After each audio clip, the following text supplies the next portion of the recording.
Le marketing, c'est un domaine qui bouge très très vite, qui évolue en permanence. Est-ce que tu penses qu'aujourd'hui en Suisse, le marketing destiné à l'immobilier principalement, parce que c'est le sujet du podcast, est-ce que tu penses qu'il est à jour en Suisse? Aujourd'hui, les canaux d'acquisition les plus performants pour l'immobilier, c'est les réseaux sociaux et les portails immobiliers. Donc tout le monde est conscient qu'il faut faire les réseaux sociaux. Par contre, tout le monde est sur les réseaux sociaux, donc les réseaux sociaux ne sont pas sous-évalués. Par contre, j'ai appris quand même à comprendre comment ça fonctionnait. Oui. Et ça, je l'ai appris pas avant de le faire, je l'ai appris en faisant. Hey, c'est Edouard, bienvenue dans l'After, le podcast dédié à l'immobilier et au monde du business en Suisse romande. L'objectif de ce podcast, c'est de vous permettre de continuellement apprendre même après votre journée de travail. Si vous appréciez le contenu, je vous demande une seule faveur, laissez-nous un avis 5 étoiles sur la plateforme que vous utilisez. Allez, bon épisode. Dans ce nouvel épisode, j'ai la chance d'accueillir Joël. Salut Joël, comment ça va? Hello Edouard, merci, ça va bien et toi? Très bien, merci beaucoup d'avoir accepté de faire le podcast avec moi. Volontiers. Aujourd'hui, on va parler un peu plus, on va parler un peu marketing immobilier. Donc, tu es actif principalement dans le marketing et focus sur l'immobilier, si je ne me trompe pas. Raconte-nous un petit peu comment tu es tombé là-dedans. Et puis, je sais aussi que tu t'es lancé à ton compte maintenant. Ouais, exact. Raconte-nous tes origines. Yes, bah écoute, en fait, moi, ça fait plus de 5 ans que je suis tombé dans l'immobilier. Ouais. Mais à la base, c'est vrai que je suis pas du tout de ce milieu-là. Parce que j'ai fait mes griffes plutôt chez Nestlé, ensuite chez Orange Saute et puis une boîte dans le sport. Et puis c'est vrai que l'immobilier m'a toujours intéressé. Et c'est pour ça que j'ai postulé donc, dans une régie immobilière il y a plus de 5 ans, donc chez la régie de RAM, et puis m'ont accepté. Et du coup, bon, maintenant ça fait 5 ans que je baigne dans ce milieu-là. Et donc le marketing immobilier, alors il est différent du reste du marketing? Non, pour moi c'est les mêmes techniques. Tu vends un téléphone comme tu vends un appartement finalement, c'est exactement les mêmes techniques. Le milieu est un petit peu différent parce que dans les autres secteurs, le marketing est au cœur des entreprises, alors que dans l'immobilier, ça diffère un peu entre les entreprises, disons. Mais sinon, les techniques, oui, elles sont identiques. Donc non, ça reste du marketing et de la communication. Ouais. C'est quoi qui te plaît le plus dans le marketing immobilier? Alors moi, ce qui me plaît le plus, c'est développer des stratégies donc de performance, on appelle ça de performance pour les services, donc des techniques soit d'acquisition, soit de la communication pour les services, et développer la notoriété de la marque. C'est deux axes qui sont assez différents. Ça, ce qui me plaît le plus. Et puis, j'aime bien aussi amener ma touche qui est un peu plus créative, disons, et qui amène généralement un impact un peu différent, avec des taux d'engagement qui sont assez intéressants. Voilà, c'est ce qui me plaît en gros le plus. Ok.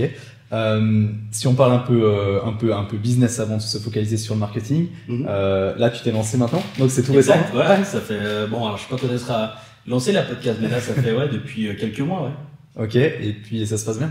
Écoute, ça se passe très bien, je suis hyper content. C'est toujours compliqué de se lancer au début parce que tu as pas mal de craintes, tu as pas mal de peur, etc. Mais je suis assez confiant parce que j'estimais que j'avais fait le tour. Donc j'étais le responsable marketing chez De RAM Immobilier. J'avais fait 5 ans.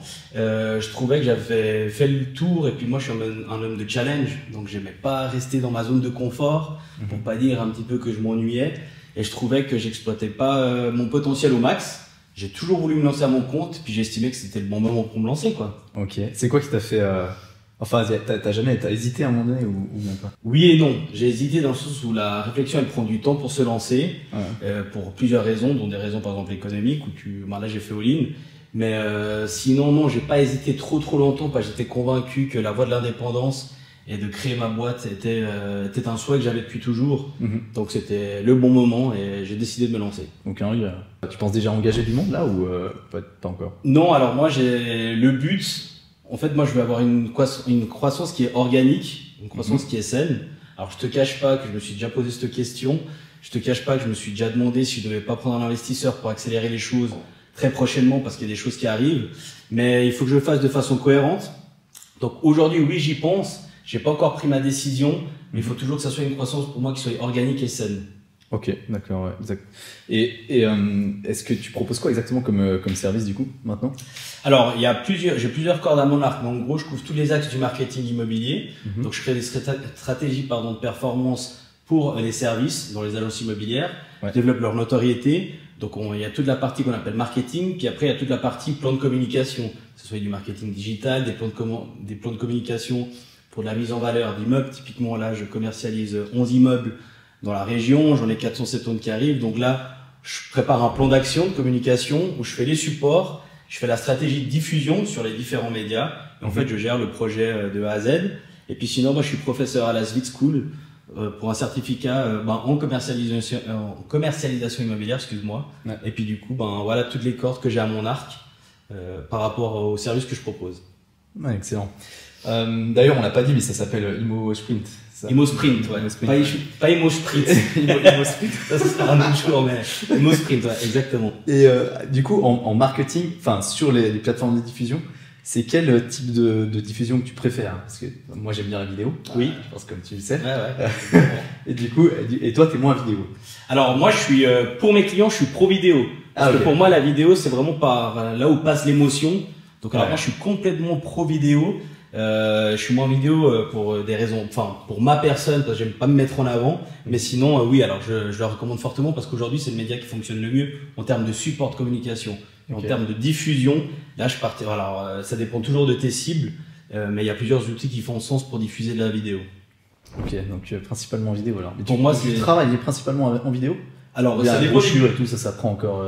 Ça dépend des budgets des clients, mais typiquement dans de la mise en valeur, je propose toujours de la vidéo. Ouais. C'est ce qui fonctionne. On le voit aussi finalement avec toi. Hein. Donc moi, de toute façon, moi, vu ma façon de créer et de toucher les cibles, où moi je suis quelqu'un qui travaille beaucoup avec l'émotionnel des gens. Pour moi, la vidéo, c'est vraiment un support qui est clé. Ouais. Tu peux transmettre le plus d'informations aussi en peu de temps, quoi. Exact. Et puis avec le bon message, ok. La bonne intonation. La bonne intonation, tu peux mettre beaucoup d'informations. Ouais. Alors que quand t'as de l'image, ça fonctionne aussi, hein. Ouais. Mais t'es dans du fixe, donc tu dois publier d'autres. Enfin, tu dois réfléchir ton support différemment. Donc pour moi, la vidéo, c'est vraiment ce qui cartonne. Et puis on le voit avec toi d'ailleurs. Donc voilà. Merci. Mais t'as dit que ça dépendait du budget principalement du client. Mais oui. Donc ça veut dire quoi? La vidéo c'est plus cher ou c'est moins cher que le reste? Alors la vidéo c'est toujours plus cher parce qu'il y a alors de nouveau là il y a plusieurs types de vidéos. Ouais. Parce que quand tu fais de la vidéo ou tu fais par exemple que de l'image de synthèse, quand tu fais de la mise en valeur, déjà de créer une image de synthèse, c'est cher. Ouais. Donc une image de synthèse pour donner un ordre de prix, ça dépend parce que moi j'aime bien travailler avec des acteurs locaux parce que je trouve que les gens doivent s'entraider. Donc là tu es entre 800 je dirais et 1200 francs l'image de synthèse. Si tu veux faire une vidéo de synthèse, tu dois en produire des dizaines et des dizaines. Donc le prix de la vidéo, finalement, elle est un peu plus chère. Après, tu as d'autres techniques. Moi, typiquement, je travaille aussi. Enfin, je fais des concepts où tu as moins d'images de synthèse, tu travailles de la réalité, où tu prends de l'acteur. Enfin bref, il y a plusieurs types de vidéos qu'on peut faire. Mais c'est toujours un budget parce que c'est pas si facile à faire. Ça prend du temps, puis c'est réalisé par des experts. Donc c'est important que le produit final soit qualitatif. Bien sûr, ouais. Et que ça serve nos cibles finalement, et nos objectifs. Ouais, évidemment. Tu préfères bosser plutôt sur l'agence et l'image de l'agence elle-même, ou bien sûr les biens immobiliers en question pour les commercialiser, louer, etc. Honnêtement, j'ai pas de préférence, les deux, parce que j'aime bien faire les deux. Okay. Ça dépend toujours des objectifs de l'entreprise qui me mandate. Et puis je travaille pas que avec les agences immobilières. Typiquement, là, je travaille avec des secteurs convergents. Parce que comme je connais vraiment bien ce milieu, typiquement là, alors je pense que je peux les citer, mais je travaille sur des workshops j'ai fait des workshops avec le Business Innovation Lab de la Romande Énergie pour des produits énergétiques qui sont destinés à l'immobilier. Ouais. Donc là, ils avaient besoin de mes compétences pour comprendre certaines choses. Et puis là, typiquement, j'ai aussi des projets avec des groupes de financement hypothécaire. Donc voilà, c'est tous les secteurs convergents à l'immobilier aussi qui me mandatent pour soit faire du développement de produits ou soit pour faire des plans de communication et puis ou sinon de la notoriété pure et dure. C'est hyper pertinent parce que toi, au final, tu es en contact tout le temps avec des agences immobilières, tu sais exactement ce qu'elles ont besoin, ce qu'elles veulent, quoi. Ouais. Donc, et puis, vu que l'immobilier touche à tout, il y a beaucoup de monde. Bien sûr. Au final, tout le monde. Hein. Ouais, clairement. Tu touches tout le monde. Tu touches toute la population, que ce soit ton locataire final ou tes propriétaires ou les fonds immobiliers ou autres. Ouais. L'immobilier, c'est, sur la pyramide de Maslow, c'est le besoin de sécurité, tout le monde en a besoin. Et forcément, l'immobilier, c'est un vecteur qui est très important dans notre société. Donc, oui. Effectivement. Ok. Mais tes clients principaux, c'est quand même des agences immobilières? Alors, pas forcément. Je vraiment touche à tout. Typiquement, j'ai aussi des fonds immobiliers, donc c'est au-dessus des régies. Okay. Je peux avoir des régies, soit pour des projets spécifiques, je peux avoir des agences de courtage, parce que les gens, il faut faire attention entre régie, où c'est que le service de gérance, et typiquement, tu as des gérances immobilières ou des agences où tu as de la PPE, où tu as de la rénovation, où tu as de la gérance, où tu as du courtage, où tu as de l'estimation immobilière, donc elles sont 360. Et puis ça, alors c'est plutôt des structures grosses ou moyennes, comme on peut le dire. C'est pas généralement les petites qui sont plus spécifiques. Mais voilà, c'est tout un monde finalement. Donc c'est pas que de la régie pure et c'est pas que de la gérance. Je peux faire des plans d'action pour de la vente ou pour de la location. Et puis tu fais de B2C ou pas du tout? Moi, en direct, ouais. Non. Enfin, pour des lots, typiquement, si un propriétaire, à moi, il me demande de l'aider à vendre sa baraque, pour moi, ça, c'est pas mon rôle. Ouais. C'est le rôle du courtier. C'est pas mon créneau. Par contre, s'il en a 10, alors là, c'est généralement les courtiers qui me mandatent pour en faire la commercialisation, parce que là, ça implique de créer tout un branding, un site, de l'immersif avec des images de synthèse et autres, et ensuite de le diffuser au plus grand nombre, parce que pour moi, c'est le nerf de la guerre. Si t'as 30 000 balles de support, mais que tu le diffuses à personne, t'as personne qui va acheter ton bien. Donc pour moi, c'est le rapport de, si tu gaspilles 1 franc, bah peut-être tu vas toucher une personne. Si ton dépense 1000, bah peut-être tu vas en toucher 1000 et vice versa. Alors le rapport, c'est pas celui-là. Et si je te dis, plus on touche de monde finalement, plus on aura de chances de convertir. Ouais, c'est toujours une question de nombre, hein. Surtout en marketing. C'est toujours une question de nombre et puis de ta cible et puis des budgets alloués pour aller les toucher. Après, il y a le contenu organique comme toi tu fais. Donc il y a énormément de techniques. Mais forcément, bah, quand tu veux louer 470 appartements par exemple à gauche ou à droite, bah, il faut quand même un plan de diffusion pour toucher le maximum de personnes, quoi, parce que sinon, t'as personne à tes portes ouvertes. Je me suis rendu compte que c'était une question de nombre. Ouais. La vie et le marketing, principalement, depuis que je suis un petit peu dedans et que je vois un peu ce qui se passe dans l'influence chez les influenceurs, mais rien à voir avec moi, hein, des centaines de milliers d'abonnés, des millions d'abonnés. Et quand je vois l'argent qui est brassé là-dedans, je me dis mais c'est complètement fou, quoi. Ouais. Après, comme je dis, t'as des budgets. Il faut pas trop en faire non plus, parce que moi, je vois aussi des budgets des fois qui me paraissent faramineux, parce qu'au final, et c'est ce que j'aime bien, je pense que c'est aussi une de mes forces, c'est que moi, je fais pas trop de gras. Tu as toujours une petite réserve pour si ça fonctionne pas, mais généralement, je maîtrise très bien mes canaux, je sais ce qui fonctionne, et c'est pour ça que mes clients viennent vers moi, parce que je vais droit au but. Et puis je leur dis, faites-moi confiance, vous verrez, ça va plutôt bien se passer. Et généralement, ça se passe très bien. Et donc, je suis pas adepte de faire trop de gras pour si jamais ça fonctionne pas. Généralement, je suis assez chirurgical, disons, dans les actions que je mets en place. Ok, ouais. Alors, si tu m'aurais posé cette question il y a 5 ans, je te dirais que non, pas du tout. Ouais. Et puis aujourd'hui, c'est clairement au cas par cas. Typiquement, aujourd'hui, tu prends Swiss Rock. Ouais. Pour moi, Swiss Rock, ils font du super boulot. Ouais. Alors après, c'est aussi des questions de profil. Typiquement, aujourd'hui, quand tu vois les nouvelles structures qui rentrent, comme Swiss Rock, comme Neo, comme eProperty, comme Acheteur.ch, etc., tu sens qu'il y a des mecs de l'immobilier, mais qui se sont associés soit avec des mecs de la tech, soit avec des mecs du marketing. Ouais. Et du coup, ils ont intégré déjà le marketing dans le cœur de leur entreprise. Et pour moi, c'est l'avenir, c'est déjà le présent, typiquement. Et c'est ce qui fait complètement sens. Donc c'est vraiment au cas par cas. T'en as qui considèrent aujourd'hui certaines régions encore le marketing comme un service de coût, et puis tu dois faire 3 flyers et puis une brochure. Ça, c'est des choses que je sais faire, c'est pas très compliqué. Mais pour moi, le marketing, ça va au-delà de ça. Donc c'est vraiment au cas par cas. T'as vraiment des très bons élèves, pour moi, comme Swiss Rock typiquement. Et puis après, forcément, t'en as qui le font moins bien. Mais c'est au rôle du marketing de leur expliquer ça aussi. Donc moi, je suis pas pour les accabler. Je suis plutôt justement pour les prendre et puis leur expliquer comment se font les choses et comment ça se passe, et que des fois, il faut pas non plus énormément, entre guillemets, de budget pour bien faire les choses. Ouais. En tout cas, ça demande un petit peu d'énergie quand même. Oui. Et ça dépend. En fait, ça dépend. Soit tu mets beaucoup de budget et peu d'énergie, c'est toujours pareil. Hein. C'est toujours pareil. Ouais, tu sens une différence d'ailleurs. Du coup, il y a beaucoup de différences entre les acteurs de l'immobilier, mais est-ce que tu sens que c'est plus générationnel? Parce que l'immobilier, c'est un domaine qui est très très dominé par les baby boomers. Hein, ouais, je comprends pas se mentir. Ouais. Et peut-être que eux, voilà, le marketing, c'était eux, ils ont du business, ça tourne, ils ont un réseau, ils ont pas besoin, quoi. Ouais. Alors moi je trouve que cette frontière elle s'est largement réduite ces dernières années. Okay. Et moi je pense pas que c'est une question générationnelle, je pense que c'est une question de secteur. Parce que typiquement dans d'autres secteurs, t'as des mecs de 60 piges qui te font du marketing, ils sont à des années-lumière de moi. Hein. Franchement, c'est des pontes. Toi aussi t'en suis aux États-Unis, même en Suisse, il y a des gens très très bons dans d'autres secteurs. Donc je pense que c'est un peu historique, mais je pense pas vraiment. C'est vraiment pas une question de génération. Pour moi, c'est une question de secteur. Parce que je pense que avant, en tout cas à l'époque, pour être traditionnellement un CEO dans l'immobilier, tu devais surtout être un bon gérant. C'est un peu le cursus classique. Après, tu faisais les brevets, diplômes, etc. Puis aujourd'hui, je pense que tu dois être un bon gérant, parce que ça reste quand même, entre guillemets, le nerf de la guerre, mais pas que. Et puis aujourd'hui, tu vois que tu as des profils dans certaines entreprises où les mecs, à la base, ils venaient pas de l'immobilier. Tu as des financiers qui sont à la tête d'entreprises de courtage, tu as des gens qui viennent purement de la tech. Donc pour moi, aujourd'hui, le CEO de l'immobilier, il doit avoir des skills marketing ou être entouré d'un consultant en marketing. Et puis, du coup, pour moi, c'est justement pas une question de générationnel, mais plutôt une question historique. Et c'est en train de la frontière entre ces deux pôles est en train de se réduire finalement. Ok, ce qui est très très bien, je pense. Hein. Ce qui est génial, parce que le but du marketing, c'est de servir les objectifs de l'entreprise, quoi. Tu fais ça pour du beurre, quoi. Donc, ça fait complètement sens. J'en doute pas qu'il y a t'auras beaucoup de travail à faire encore. De toute façon, c'est pas terminé. J'espère, on croise les doigts en tout cas. Mais quand même, on note que voilà, les entreprises, le nom des entreprises que tu as donné jusqu'à maintenant, c'est principalement des jeunes entreprises quand même, hein. Oui. On va pas se mentir. Donc, Néo, Acheteur.ch, c'est des jeunes entreprises, donc un peu presque de la PropTech, un peu si on peut les classer là-dedans.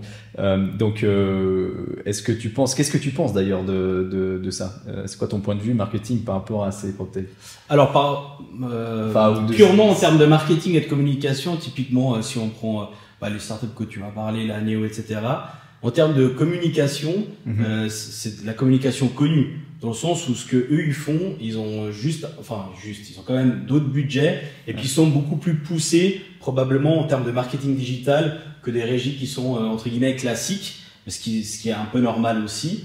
Donc pour moi ça c'est leur technique elle est connue, c'est aussi des questions de budget et puis de toucher leur cible. Donc ça pour moi ils le font très bien, comme ils le font plus ou moins tous, ces nouvelles entreprises elles le font plus ou moins toutes. Par contre moi là où je me poserais la question, et c'est là pour moi tout le sens du marketing, c'est plutôt se dire qui sont pour certaines startups, qui sont derrière ces entreprises. Parce que quand tu commences à comprendre ça, tu te rends compte que le nerf de la guerre, c'est plus de la com pure, c'est de l'acquisition de données. Et puis ils sont en train de créer des écosystèmes qui, à mon avis, sont, moi je leur tire leur chapeau parce qu'à mon avis ils ont tout compris, mais ils sont en train de créer un écosystème qui fait qu'aujourd'hui ils sont en train de boucler des boucles, ils créent des business pour servir d'autres business, donc on est dans d'autres dimensions que de la communication pure. Et je pense, à mon avis, comme une sorte de toile d'araignée, ils sont en train, à mon avis, d'ici quelques années, ça va compliquer les choses pour certaines, agences classiques. Je te donne l'exemple de Néo. Moi, quand je suis arrivé dans l'immobilier, j'ai tout de suite dit, il faut faire attention et anticiper le rôle qu'aura Néo dans l'immobilier.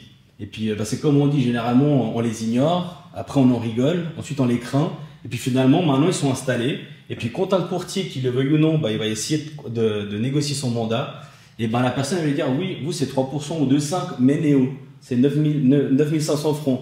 Donc, qu'on le veuille ou non, maintenant, ils sont installés, et donc, il y a une pression sur les prix. Et ça, c'est des choses qui, à mon avis, doivent être anticipées par ce genre d'agence immobilière. Donc pour répondre à ta question, ce que je pense du marketing de la PropTech, c'est qu'en termes de com, on est sur des leviers classiques. Par contre, des stratégies qu'ils mettent en place derrière sont hyper intéressantes parce qu'ils essayent vraiment de créer un cercle vertueux et des sortes d'écosystèmes à la Apple, quoi. Où ton client, dès qu'il rentre, il ressort plus, quoi. C'est ça pour toi la différence entre communication et marketing. Alors, communication, c'est vraiment le canal de communication et marketing, c'est la stratégie qui est autour du business. Pour te donner un exemple simple, si par exemple tu décides de mettre de l'estimation en ligne gratuite sur ton site, là, c'est une technique d'acquisition de clients. Donc là, c'est une réflexion marketing. En faire la promotion, donc dire que tu fais de l'estimation en ligne gratuite, ça, c'est de la communication. Et puis, c'est vraiment deux choses qui sont assez différentes. Même si ça va ensemble. Même si ça se cascade, bien sûr. Bien sûr. Ouais. Point de vue, du coup, stratégie, alors marketing / communication, parce que il y a un peu les deux. Toi, tes idées, les inspirations et tout, tu les trouves où? Ça vient de l'étranger principalement ou bien? Non, alors ça vient pas forcément de l'étranger. Je pense que il y a un peu de tout. Alors déjà, il y a une expérience, il y a un savoir, j'ai un esprit assez créatif, je suis très curieux. Donc des fois, ça vient de manière assez instantanée ou assez intuitive. Et puis il faut aussi savoir, chose peut-être que j'ai pas dit, c'est que moi à la base je viens de la technique. Quand j'étais chez Orange puis Salt, on a fait le rebranding, j'étais le social media spécialiste. Donc je gérais par exemple des communautés de 160 000 personnes. On avait des beaux budgets, donc je suis allé à Google Zurich, je suis allé voir Facebook, on a même Twitter avec qui on a discuté. Donc je connais très bien finalement toutes ces techniques. Je suis quelqu'un du marketing digital à la base. Donc mon inspiration, elle vient d'expérience et puis de mon côté assez créatif. Toujours au service finalement de répondre à des objectifs, faut pas l'oublier. On fait pas du marketing passer fun. On fait vraiment une stratégie de business à la fin. Donc ça doit fonctionner. Et jusqu'à aujourd'hui, je suis assez content parce que ça se passe plutôt bien. Ok, excellent. Du coup, en termes de stratégie marketing, alors tu as une grosse expérience dans le marketing digital. Oui. Moi, c'est ce que je préfère, Ouais. avec les réseaux sociaux, etc. Est-ce que tu penses que c'est sous-évalué en Suisse, où il y a quand même beaucoup de travail à faire encore ou pas? Pour les réseaux sociaux, tu parles de marketing digital. Non, plutôt réseaux sociaux, utilisation des réseaux sociaux au service du marketing, du coup. Ouais. Parce que, ou alors peut-être mauvaise utilisation, même si c'est utilisé. On en a Alors, parlé. on en discutait en off. En fait, pour moi, les réseaux sociaux, parce que moi j'ai aussi mené 1 ou 2 études. Aujourd'hui, les canaux d'acquisition les plus performants pour l'immobilier, c'est les réseaux sociaux et les portails immobiliers. Donc tout le monde est conscient qu'il faut faire les réseaux sociaux. Par contre, tout le monde est sur les réseaux sociaux, donc les réseaux sociaux ne sont pas sous-évalués. Par contre, certains les exploitent mal ou le font mal. Ouais. Et puis ça, c'est autre chose. Donc si je dois répondre à ta question, non, c'est pas sous-évalué, pardon. Par contre, il y a une marge de progression pour certaines agences. Exactement. Tu sais ce que j'en pense moi de ça d'ailleurs. Je pense que les gens n'utilisent pas du tout assez, déjà Ouais. premièrement, Ouais. et que c'est pour ça qu'ils savent pas utiliser. Et alors je dis pas que moi je sais utiliser, je sais pas utiliser plus que quelqu'un d'autre. Oui. Par contre, j'ai appris quand même à comprendre comment ça fonctionnait. Oui. Et ça, je l'ai appris pas avant de le faire, je l'ai appris en faisant. Ouais. J'ai commencé à faire et après j'ai mis beaucoup de quantité dans la création de contenu et je continue d'en mettre parce que la quantité pour moi amène à la qualité. Oui, Tu vois, ouais, je parce que comprends. tu commences à comprendre qu'est-ce que les gens veulent voir. Exactement. Parce que du coup, t'apprivoises l'algorithme TikTok, on en discutait aussi dans ma podcast. Ouais. Tu comprends aussi ce que les gens souhaitent voir. Et puis Exact. ça, mais c'est un vrai travail. Alors moi, j'invite tout le monde d'ailleurs qui nous regarde à se lancer. C'est du learning by doing. De toute façon, exact. t'as que des problèmes dans la vie. Et moi, je suis plutôt orienté à dire, au lieu d'avoir des problèmes, trouve des solutions parce que ceux qui pointent du doigt le problème, c'est chiant. Donc Exactement. t'y vas, tu te lances, t'essayes, tu te casses la gueule, mais c'est pas grave, au moins t'avances. Puis regarde où t'es arrivé aujourd'hui en essayant. Bah, finalement, tout le monde te connaît en partant de TikTok. Ouais. T'as switché ensuite sur Instagram pour avoir une cible, à mon avis, un peu plus grosse et un peu plus pertinente par rapport aux tranches d'âge. Mais pour moi, maintenant, t'as la presse qui parle de toi, t'as tout le monde qui parle de toi. Donc pour moi, t'as bien fait le job, entre guillemets, et tu l'as fait en essayant. C'est pas en attendant sur sa chaise en disant mais oui, mais non, mais faut y aller au bout d'un moment. Puis si tu te casses les dents, de toute façon, t'apprends. Il y a énormément d'efforts d'un point de vue à faire, d'un point de vue digitalisation. Alors ça, c'est pas du tout la faute des géants, c'est la faute du système, de la loi, de ce qu'on a besoin. Ouais. Mais c'est beaucoup d'originaux, c'est des papiers, c'est des archives pendant 10 ans. Ouais. Mais là, il y a... Faut que ça bouge.